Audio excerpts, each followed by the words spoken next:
Hi, favored ones. Welcome to Soul Talk. Our guest for today is Eric Yaptangco. He is a director heading up the Manila Shared Services Center office with around 1,000 staff providing enabling services for a global financial services organization. And he has been in this role for almost 3 years.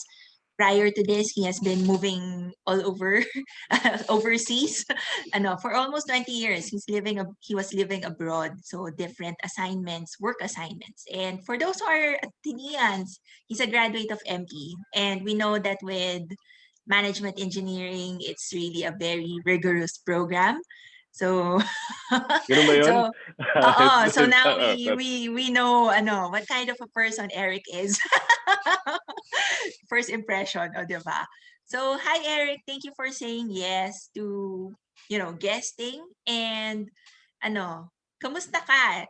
Actually, it's yun lagi yung yeah, starting ko eh. How yeah. are you It is my pleasure to be here. Thank you for the invitation. Doing relatively well. I think doing pretty well, despite all the trials and tribulations that we're facing with the lockdown. But I think it's one of those things that you really have to get your resilience and maybe take some time to take stock. But after that, just keep on moving forward and figure out a way to succeed in this environment, even though it's challenging. Oo nga, it's very challenging talaga Yeah. for those in the for those in the industry. Hmm. Ano, pero we all know that we have those KPIs, we have responsibilities and expectations in this role. But could you share what's the most important aspect of holding this role? What do you love best about, this position? It's especially in the last year. It's about connecting with people. At the end of the day, it's not just the job. It's not just a task or a deliverable. It's really working with people and getting them to understand what's happening, getting people to really work together and getting people to work together in a way that is not is more enriching rather than draining. So it just don't give, right? If there are situations where you keep on giving, no maubos ka. You'll Oo. I hope you Yes. I'll mix in English and Tagalog. It's Maubos ka okay. talaga. So every time you actually give, you have to receive as well. And this is for everything, for any relationship, for any situation, even for a job. Whatever you give, you have to get something back. Not just financially, but also emotionally, professionally, and that's the way to be able to sustain it. It's creating that environment, and I'm very lucky that my organization really values that. Creating that environment where people excel, where people belong, where there's a proper work-life balance, and getting people to connect and really contribute in a good way to the organization and also to themselves. That's probably the shift. In my prior life, I used to always be focused on delivery. I was a technology professional focused on large scale projects that are always complex and hairy. It always mga core systems. That's where I really cut my teeth in large projects. So it's deliverables, and yes, clearly needing to make sure that the team works well.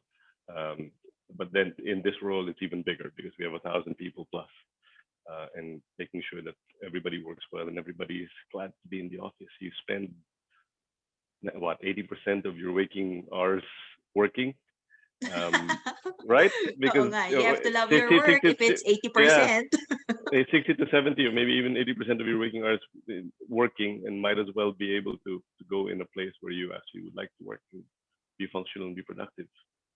Oo.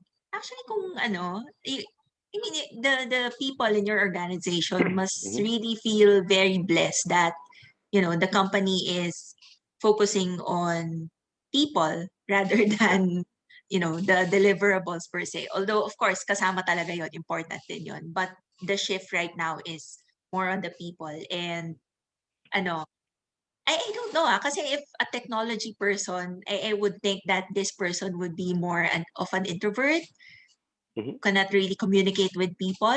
I mean, in your case ba, personally, from the get-go, are you, easy in terms of building relationships with people? Or was it something that you also had to learn along the way? It it's a bit different because I actually I'm this again may sound strange. I'm personally introverted, but professionally extroverted. I actually really work well in an environment where I work with people and exchange ideas. I think with a team. I think with people. And for whatever reason, I actually, and this is when we go to aspects of spirituality or something more, I actually feel smarter when I'm actually sitting down and working with very smart people. It's like I absorb it. It's like that energy, that mindset is there. So I never really had a problem as a technologist working within a team, and I always made sure that that team that I am part of or leading, it actually excels through that area. But we do exchange ideas. I remember when I was back in New Jersey. This was a long time ago, and everything was new. And I'll date myself for the technology stuff there. Java bago pa. At that time, that's a long time ago. We would actually take Friday afternoons. My entire team. I had a team of really excellent architects, and from all over the world. Literally, I had one of my buddies from India, one of my buddies from the US. I'm here, and some more in Asia. And then we'd gather together on a Friday afternoon in New Jersey, lock the door from one to Sawa, as we always. I taught them that one to Sawa. We'd plot things, we'd put up ideas, we'd work on concepts, and that really worked. And I remember them. I remember that team. I remember those hours, and it's one of those things that you really enjoy because you're actually creating something together, and it's better than when you're doing that, and it is a bit more special, and you remember the work, but you also remember the people that you did it with. So that's where brainstorming really comes, and it's Absolutely, it's very enriching because you also get, ideas from each other and yeah, make it better. absolutely, and especially because we knew each other really well, we trusted each other. Nagsisigawan kami, no holds barred. Like yung parang because it's professionally, walang personalan, but like the ideas are strong. One of my best buddies, who I still work with right now, and I still talk to quite a bit. Vipin Yadav he's Indian, and he's very he talks very fast. He's he has a lot of ideas, and we would really just it's like we were fighting when we'd see us on a conference room, but it's not. It's about energy. It's about creating those ideas, and it was always fun. So you've worked with a lot of different people from different cultures, and it Absolutely, was yeah. no issue at all when it It comes was to cooperating. it was even better. It you absorb you absorb. So you absorb folks. So there was a time, for example, even now, when I go back to New Jersey, I'm going to New York, New Jersey. I play golf with an Aussie and a Scot because I grew up with them. They were my buddies. Um, and then I work with Vipin. Some of my best buddies are from different places in India, in New Delhi, in Gurugram, those areas. They've stayed with me. I've stayed with them in their houses. Our families are friends. I think having that exposure or that opportunity to work with different cultures is really a blessing. It you really have to have an open mind, clearly, because things will be different. But then to be able to experience their world through their eyes, but as friends, is fantastic. So I've just had so many stories about different parts of India, and I can't say India because iba-iba, di ba? If you do, New Delhi is very different from Mumbai. It's very different from Chennai. Oh, It's parang ang layo nila sa isa't isa. iba-iba talaga. Culturally, mindset, the way the metropolitan cities are done is very different. Even in the US, you talk to somebody in the West Coast, the East Coast, you talk to a few Asians in different areas, the Japanese, the Koreans, the Singaporeans, Filipinos. It's fun. It's um, the I was had the opportunity to be part of a truly global organization. AIG during its heyday was probably the global the one of the very few truly global organizations. It wasn't an American company; it was a global company.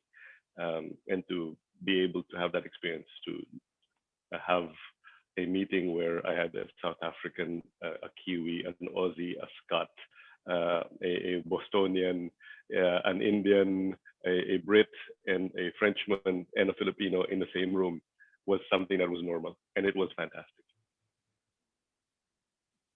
Pero ano, a lot of Filipinos who are exposed to different cultures, they tend to be un-Filipino after some Mhm. time. But with you, you're still comfortable to speak in Tagalog. I mean, you were able to maintain that sense of being Filipino. How were you able to do it? I mean, being Um, true to yourself. it's interesting. So yes, I think to reinforce your point, the challenge of us Filipinos is that we are actually we adapt too well. Um, Yes. Pati so accent eh, sometimes di ba? the accent and everything else when you speak and um, we, we we can change we're comfortable in different aspects, which is really good. But I think having spent time with my Asian friends, my buddies who grew up in Taiwan or Hong Kong or mainland China, they still speak Chinese. Um, uh, and so it's still even have the accent still. Of course, they can move it in. It's different because maybe this is probably the dilemma I've gone through even now. I am which also becomes an advantage. I've always again considered myself professionally Western, but personally Asian and more particularly personally Filipino. Um, my mind works Paano ba yun? best Paano ba yun? in Ano? a very it's tough. It's tough. Yeah. So I'm very comfortable in a meeting where people are very direct. Yeah, that you we need to be able to control the agenda and to be able to speak up and to be able to do that. Um, but then when it's downtime, I'm still more comfortable as a Filipino. It's it's just that must I still resonate much better to our culture and to our heart. Yung pusong Pinoy talaga, it's very still very different. That's nice that, downtime, still very Filipino, still true to yourself rin. But professionally, you've adapted in such a way that you can express yourself in a better way. Pero Yeah. um, what can I get your opinion? Kasi there's a lot of people who say that we cannot bring our religious beliefs or our spirituality into the workplace because it has no space in a professional environment. Is it also true for you? No. First of all, I don't believe that way. I don't believe that you cannot believe bring your spirituality or your religion to the workplace. At the end of the day, it's part of you. In my current organization, in most organizations I work with, it's the principle really is bring your whole self to work. Oh, You that's can't so nice. Okay, yeah note ko yan. you can't leave, di ba? Yung oh sige yes when you come in, yes, you may be more professional, you may be more Western and stuff like that, but at the end of the day, it's still part of you. You can't, di ba? In every situation, personally and professionally, you can't take a piece of you and say, oh, dyan ka muna. Iwanan kita. It's not like a hat or shoes or something, right? That you can take off and leave and then you're different. You are it's part of you. It's going to be part of you, and the only way for you to be happy, for you to really excel and for yourself and for the organization to really benefit is if you bring your whole self to work. That's the only way. Part of that is your spirituality, your religion, or even if there is not, if you don't believe in religion, if you're an atheist or that's part of it. That's part of the stuff that you bring across. I come across, Michelle, I've come across from a secular perspective. I'm not, I'll tell you right now, I'm not very religious. And a lot of people, and I don't mind, and I totally respect and embrace folks who bring in their religion, coming from a religious perspective from the office. I do understand that there's something more. At least from I do believe there's something more than just what's at face. I come from a very secular perspective, but also with awe and understanding that when you interact with people, when you're doing something, anything, there's something more than just the physical. There's something more than what you're just dealing with right in front of you, and and that belief is, part of my spirituality, and understand, even just working with people. And it started, as I said, it started with me feeling that, why do I feel smarter when I'm talking to people? Why can I feel that it's something, there's more when people are together? And that is where I do come from, in terms of marrying the professional aspect with spirituality. Ano naman, when it comes to spirituality, it's also the routines that we form within Mm, the office. That's part of yeah, spirituality as well. So the care that you have for your colleagues and employees. Pero absolutely. Yeah. in your case, how was your spirituality able to make you a better leader or a better team member to the teams that you handled? A lot of it is really more on, there's something beyond you, something greater than you, at Mhm. play. You want to be something. People, at least I believe, certainly I do, want to be part of something bigger, greater, something more meaningful, and in creating that connection to with people, and creating that organization, that connection, that spiritual level of something beyond what is right now in front of you. It is certainly a way to start things off. And people need to belong. People need purpose. Everybody does, at least from my perspective. That's from my perspective. And whether you believe in the higher being, whether it is you're starting off from from religion and spirituality, or whether you are going to there, um, creating that purpose, creating that environment where people connect and be part of something greater, um, whether secular or religious, again, depending on your perspective, Yes. really creates that moment where people belong, people work and excel and give, get and receive as much as they give, with each other, and with the work that they're doing. It's I love the use of your word purpose. As in, have you really found your purpose a long time ago? Or how were you able to, how would you define your purpose? Or what gives meaning to your life? Um, well, I can't really say I found it a long time ago. It is constantly changing and evolving. Um, It is nga. the theme is there. The theme I've always, yeah, because we're changing as individuals as well. We grow, we change, right? So our positioning, our perspectives, also adjust and change with that. That's part of That's part of, growing up, growing old, and maturing. And I say that in a good way.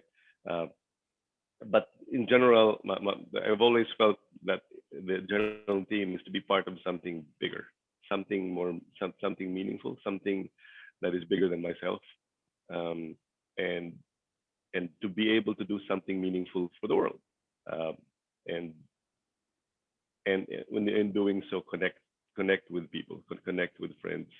I just, and not just connecting with friends in yes, and also in a casual way, but when you've been together and been part of something meaningful, that you've been able to contribute to the world.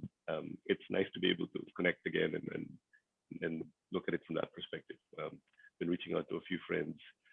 Just last night, I actually, finally found him on LinkedIn, a buddy that I haven't seen in almost 30 years. That we worked together when we were much younger, overseas, and it's just nice to be able to connect that, that person, that experience, and the stuff, and the contributions that, and the fields that you're able to be participate in, which is larger than you and larger than me, and hopefully, create something better for the world. Actually, when you speak, I could sense that there's a lot of gratefulness and appreciation for what it is that you have right now. that you are part of something big and meaningful, that you are of service to a lot of people, through the people who are connected to you, maybe at work, diba? And even the previous friends, previous colleagues that you had before. So Yeah, yeah, there's really a lot of gratitude there when you speak of them. yeah, yeah. I really do think of everyone fondly. All of my friends, I don't speak to them very often because they're all over the place. But when I do and when we connect, it's great. I actually have I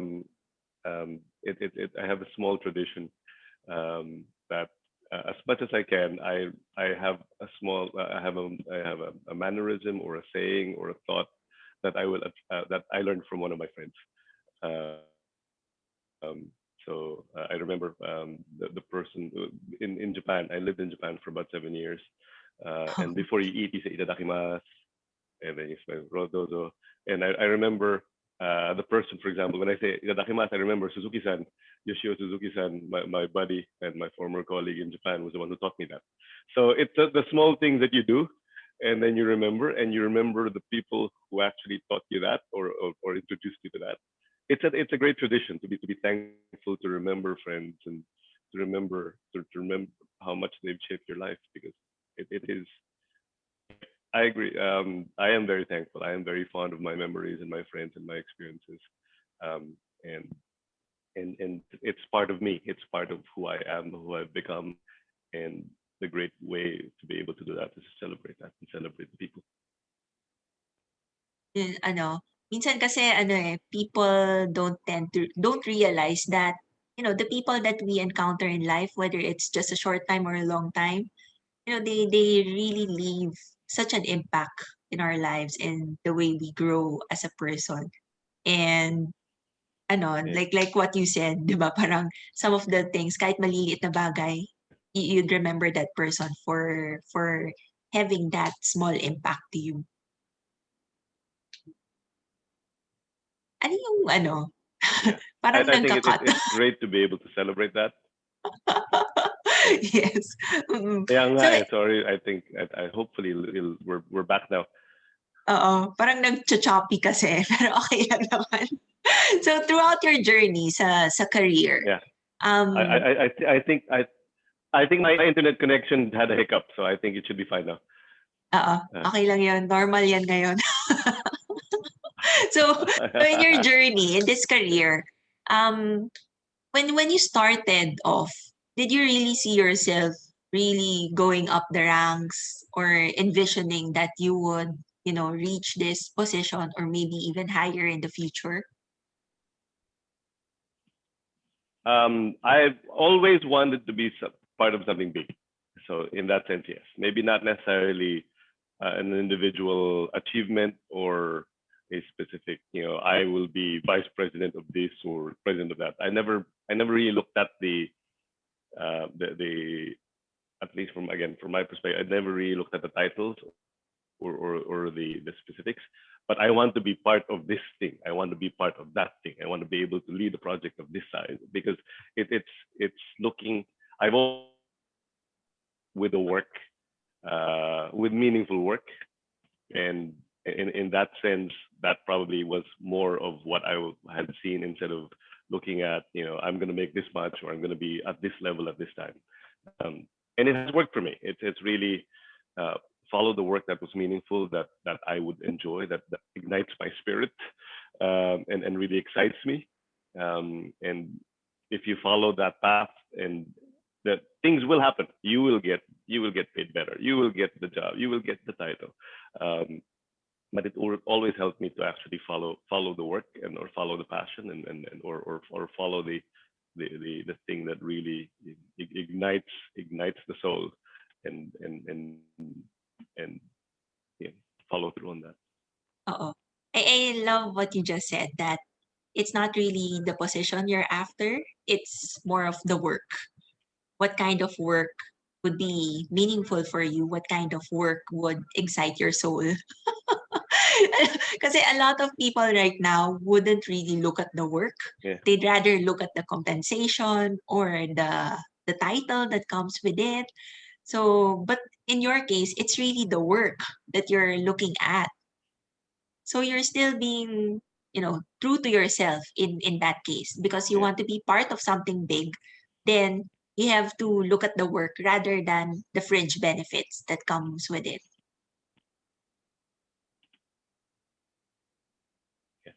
Well, I totally agree. Don't get me wrong. The pay and the fringe benefits don't make it any more difficult. Of course, Of I learned course. that a long time ago, and my boss told me that.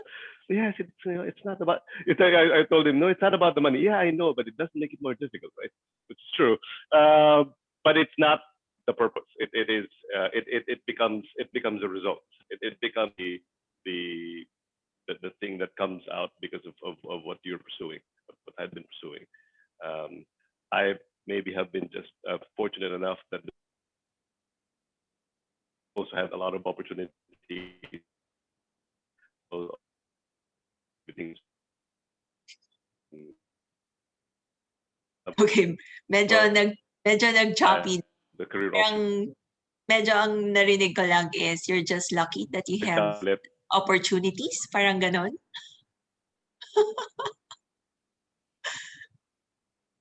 Yeah, and part of it is me being fortunate that that the field I had chosen also had a lot of opportunities because of for growth, especially technology in the last 20, 30 years. But I didn't choose technology because it was a good job.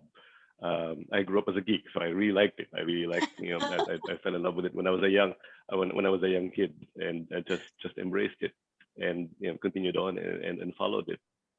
Oo. So along the way, what were the important lessons that And you have mhm. naku, nawawala na naman. Ayan, okey na? Nawawala na naman. Okay, ito. Ayun. We're So, back now. We're back now. Yeah. along the way, what were the important lessons that you have, learned? The challenges that you have, overcome? I'm sure marami yan. Kahit yung top lang. The most important one that hmm would make a person really happy and finding meaning in their careers. Um, I I'd summarize it in one sentence. Say yes. Opportunities will come. Things will be different. You may be comfortable, but if the opportunity comes to you and you really want want to explore it, say yes. Yes opens up options for your world and can bring you to different areas you never even thought was possible. Um, to be able to say yes when things arrive and come to your doorstep. Embrace it. Um, it's not being afraid to um, go beyond what you're doing right now and stretch. I think that's really that's what's driven me. I think that's really um, I hope people will do, and I have my friends and my colleagues that I remember so fondly who do the same thing. Um, to be able to embrace it and say yes. Kasi not a lot would say yes, ano? So yun Yeah, talaga yung I yun hope talaga yung people maging do. stock. Uh,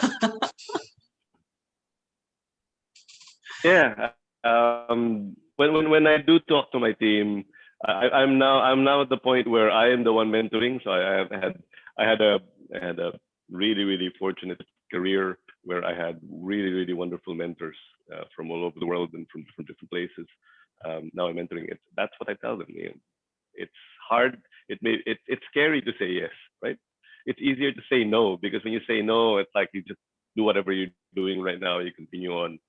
Um, but but saying yes, even if it's not part of your plan or something you envisioned 10 years ago, I didn't really. Part of it is putting it out there, and when the opportunity comes, say yes, um, and it may lead you to places you never even thought were possible. How could a person discern if by saying no, it's just because they're afraid or 'di ba marami kasing blocks maraming Yeah. naghihinder sa yes. So how can a person really move towards yes? You know.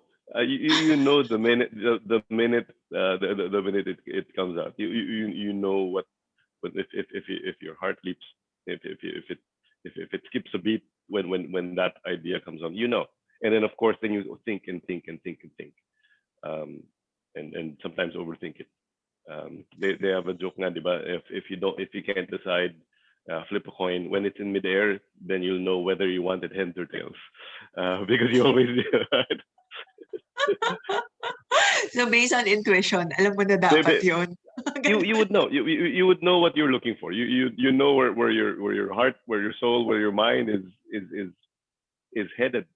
Um, and sometimes people overthink it, and that's happened to even to me.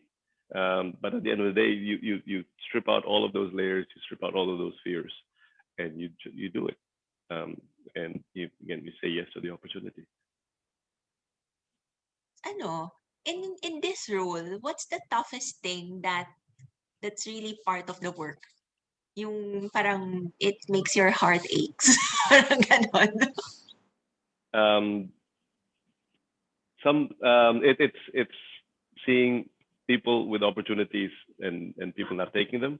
Um, People who it's I don't know, it's growth. Yeah, it's a young organization. When I came back to the Philippines, I also remembered how young the general society is, right? The profession. It's a very very young, um, physically young, but also very worldwide now, compared to when I was here growing up. You didn't have the internet, right? To be able to get a training from somewhere was so difficult to do.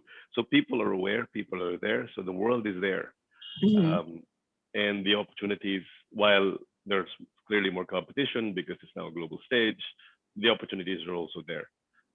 It's people who would rather play safe, especially because, especially when they do have the talent, they do have the energy, they do have the capability to do so much more.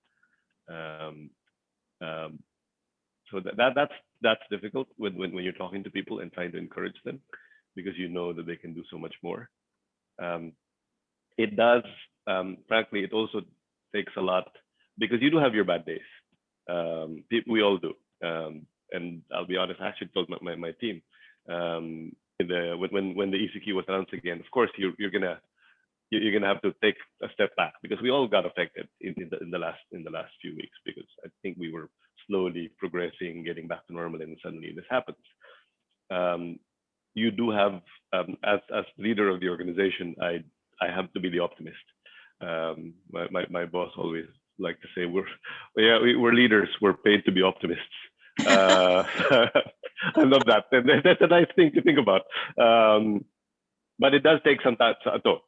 It does take a toll from you. So you really need to be able to protect yourself, as well, because you are not, even as a leader, even especially as a leader of an organization, you are not immune, and sometimes even more exposed to the trials and tribulations. But you need to be very aware of your impact to people.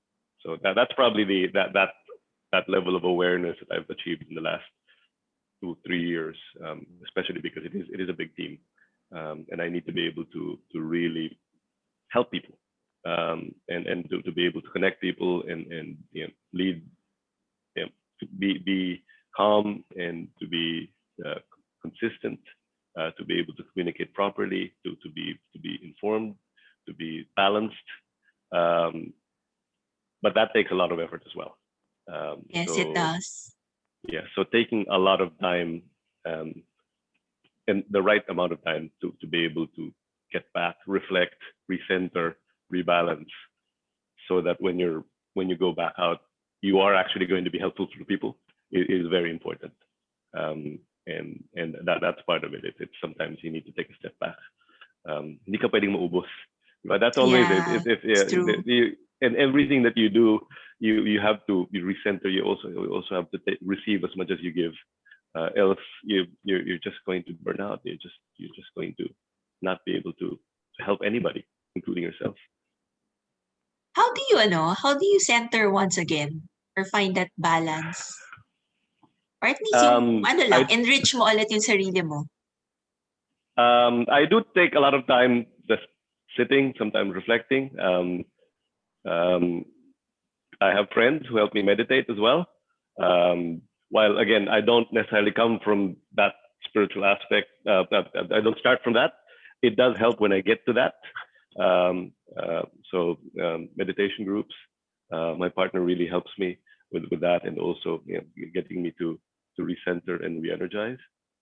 Taking some time to take care of yourself, and to and it's time. It's really time to be able to sit back and relax, and not even relax, but just to think or clear your head and breathe. I know there's a lot of breathing in when you do a lot of meditation, because at the end of the day, if you don't breathe, you die, right? So it's very fundamental to everybody. Um, when from a secular perspective, work-wise, I have a notebook, not a phone, not a Uh-oh. computer. I actually sit down and jot down my thoughts, because I know if I sit down in front of a notebook, I cannot go and change to and check YouTube. I cannot go and check my email. I get focused. That singularity of what I'm trying to do helps me, um, drown out whatever else is happening in the world, and then really allows me to focus. Oo. So thank you for sharing those practices. And maganda yung focus. Yeah, Oo, very distracting kasi ang life ngayon with the cellphone and everything, 'di ba? yeah, But yeah. we also have to do something to help us focus. And thank you for sharing that.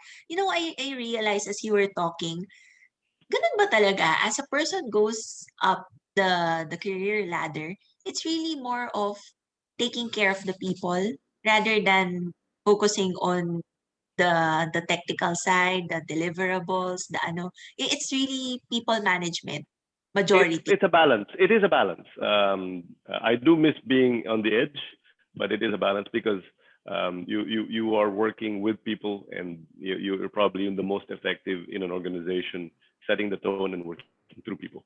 You can only do so much with your hands. There's only so much time that you can have, to devote for an individual contribution, and part of that is creating that stage where people excel. Um, and it's not as hard charging, in the traditional sense, but it is very, very important as well. But it's also important to have a balance. So I also still have hard deliverables. I also am sort of learning. Part of our thrust is to be able to certify. So I'm already, I've had many decades in technology. I'm still learning. I do online classes. I do my certifications. So it's nice to have that balance. They have this concept that, it's, and that's a very common concept right now in HR, called T-shaped people. The people who have the depth, the T-shape. So you're grounded with a depth and expertise, and at a certain point you actually start broadening your capabilities, your perspectives, Yung your skills contribution. naman. Yes. So it's a T-shaped person. I think as you go through that, and I think that there's a lot of, material there out there right already on the concept of T-shaped people as you build up your career. Thank you for sharing that. So before we end, ito. Yes. Okay. Kasi nasa mentor level ka na rin naman di ba? What's the usual message that you would give to a mentee who has trouble following their hearts or following their truth? Being afraid of growth, or being just comfortable with their comfort zone. Mhm. What message can you give to a mentee?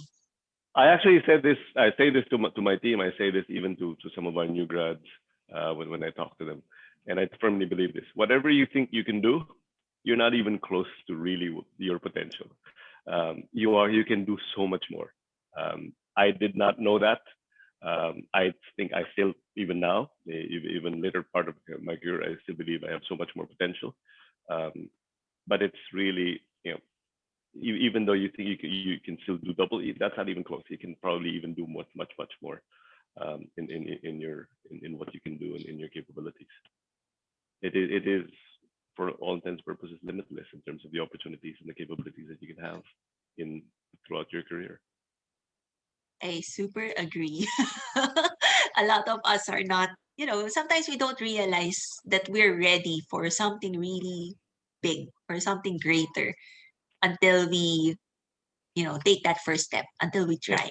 you put yourself out So, there, and suddenly you realize, kaya ko pala. Yeah, yeah, you'd be surprised at what you can do. I'm sure you have gone through that experience Oh as yes, I well. have. I have gone through that many, many, many times. All right. So that's it. Thank you so much, All right, Eric. absolutely welcome. And It's a pleasure. I really appreciate this ones. And for those who are watching this, thank you for tuning in. And just remember that you're highly favored and truly, truly blessed. So don't be afraid. Don't be, stuck within your comfort zones. Always say yes when the opportunity comes. All right. So God bless everyone.